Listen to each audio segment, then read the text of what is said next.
ऋषाली यादव सारंग या बुलेटिनमध्ये आपण बातम्या विस्ताराने पाहूयात। अमित शहा आज मुंबई दौऱ्यावर येत आहेत। अमित शहा उद्या लालबागच्या राजाचं दर्शन घेणार आहेत। विधानसभेच्या पार्श्वभूमीवर अमित शहांसोबत भाजप नेत्यांच्या बैठका होण्याची शक्यता आहे।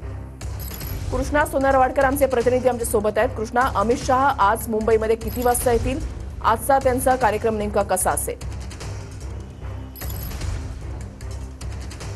वृषाली, आपण पाहतोय की केंद्रीय गृहमंत्री अमित शहा सध्या महाराष्ट्र दौऱ्यावरती आहेत आणि आज संध्याकाळी 6 ते 6:30च्या दरम्यान ते मुंबईमध्ये दाखल होतील आणि 7:30 वाजता एका कार्यक्रमाच्या निमित्तानं मुंबई विमानतळाच्या शेजारी सहारा हॉटेलमध्ये मुंबई समाचार या डॉक्युमेंटरीचं जे काही उद्घाटन आहे ते त्यांच्या हस्ते होणार आहे। मुख्यमंत्री एकनाथ शिंदे सुद्धा त्या कार्यक्रमाला उपस्थित असणार आहेत। मात्र उद्याचा त्यांचा नियोजित दौरा आहे, कारण उद्या मुख्यमंत्री एकनाथ शिंदे यांच्या वर्षा निवासस्थानी सुद्धा ते गणपतीच्या दर्शनाला जाणार आहेत। त्याचबरोबर उपमुख्यमंत्री देवेंद्र फडणवीस यांच्या सागर बंगल्यावरती सुद्धा ते दर्शनाला जाणार असल्याचं नियोजित दौरा सुद्धा नियोजित करण्यात आलेला आहे आणि दुपारी 12 ते 12:30च्या दरम्यान दरवर्षीप्रमाणे लालबागच्या राजाच्या दर्शनासाठी केंद्रीय गृहमंत्री अमित शहा हे सहकुटुंब तिथे जातील, ते दर्शन घेतील आणि त्यानंतर संध्याकाळच्या एका कार्यक्रमामध्ये आशिष शेलार यांच्या वांद्रे विधानसभा मतदारसंघामध्ये ते सहभागी होणार आहेत आणि त्यानंतर विधानसभेच्या निवडणुकीच्या अनुषंगाने काही राजकीय बैठका होण्याची सुद्धा अधिक शक्यता आहे। रात्री उशिरापर्यंत या बैठका होऊ शकतात। सध्या महायुतीमध्ये जागा वाटपाची वेगवेगळी चर्चा जी आहे किंवा वेगवेगळी वक्तव्य आहेत ती येऊ लागलेली आहेत आणि लोकसभेमध्ये जो काही तिढा निर्माण झालेला होता त्यावेळी सुद्धा केंद्रीय गृहमंत्री अमित शहा महाराष्ट्र दौऱ्यावरती होते आणि त्यानंतर